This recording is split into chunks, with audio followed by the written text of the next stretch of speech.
When I was 14 years old, I self-published a novel called Last Summer. People tend to be pretty shocked when I tell them that. They'll ask me what it's about, and I'll say friendship and mental illness. Sometimes I'll explain the entire plot to them, and they'll often ask if it's based on my own experiences. I'll usually say, the anxiety stuff, yes, but not really the plot. And then if they read it, they get concerned for my mental well-being. My mom was worried that people were going to send me to the psych ward, but I told her that this is just how everybody feels in middle school. My generation is the digital generation.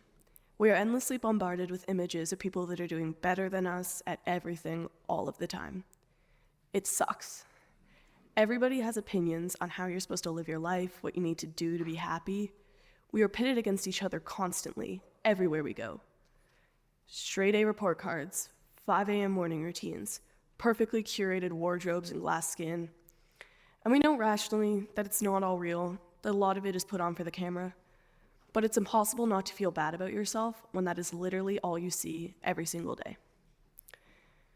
Even though my generation is struggling so much thanks to the internet, middle school has got to be one of the worst times in anybody's life, no matter what generation they're from. There's cliques, bullying, and puberty, the holy trinity of terrible experiences. There's a reason why most mental health conditions tend to arise during this time. Roughly half of mental illnesses will be apparent by the time you turn 14. Nearly 15% of youth have a diagnosable mental disorder, and that's only counting those who speak up about it. That is around 3 to 4 kids per middle school class. Think about that for a second. Think about how many kids that is. Usually there'd be at least one kid in your class that you could tell had issues. They'd be going to the counselor all the time and never be at school. That kid was me.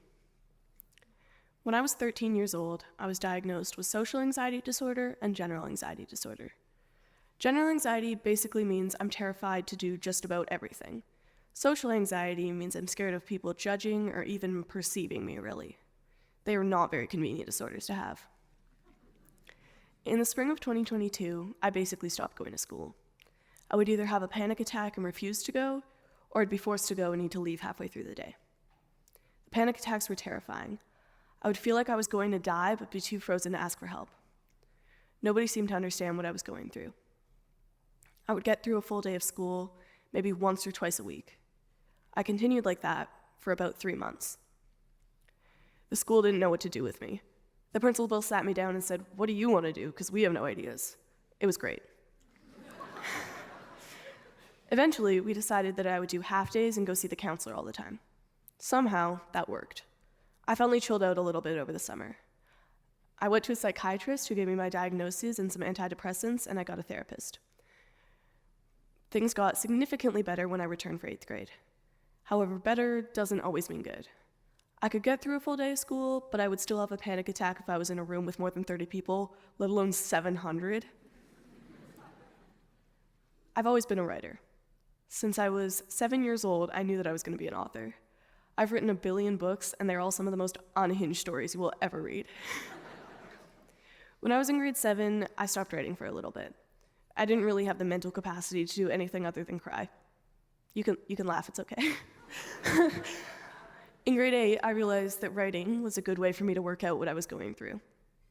That's the moment in my life that changed everything. I wrote 2 books in that year. One of them was To Grease Up the Gears. The other was called Last Summer. And last summer, I wrote about everything I was going through. I wrote my struggles into my characters and worked it out with them. I watched as what had been the worst part of my life slowly helped me to achieve the things I'd wanted since I was little. People often ask me, "Why do you make your books so depressing?" I write the book that I need to read. I write the books that I'd wish I'd had when I was struggling to wake up. Maybe that makes them depressing or difficult to read, but books help us make sense of the world. Last summer helped me make sense of my world, and I knew that there were people out there that needed that story as well. That 15% of youth. So I decided to publish last summer. I wanted people to read my story and know that they weren't alone. One of the best feelings ever is reading a book or listening to a song and knowing that there's someone out there who understands you. I published a book about a girl who is trying her best. Some days she can't get out of bed. She overthinks every single decision she's ever made and freaks out in public spaces.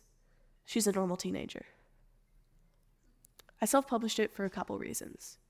The main reason was that I didn't want to wait for somebody else to want my book and think that it would sell in order for it to get published. The book industry nowadays is looking for the books that'll do the best online. They don't typically want a book about an anxious girl who's just trying to survive. It's not very marketable.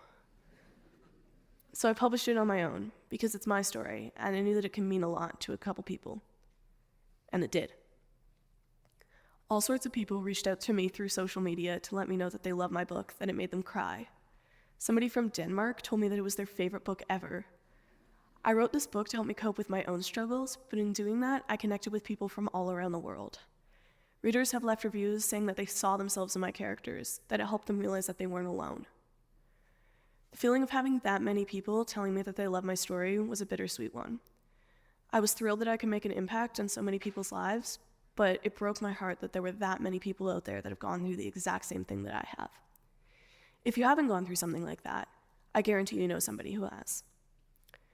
My novel has two purposes. One, to help those with mental illness to understand that they aren't alone. And two, to help those who don't have a mental illness to understand those of us who do. We don't want pity, all we want is for you to be there for us. Just listen. I wish I didn't have to write a story like that. I wish people just understood, but they don't. Maybe one day, there'll be more awareness around mental health so kids don't have to suffer in silence. Until then, I will keep writing my stories and I hope that they help show people the truth. Thank you.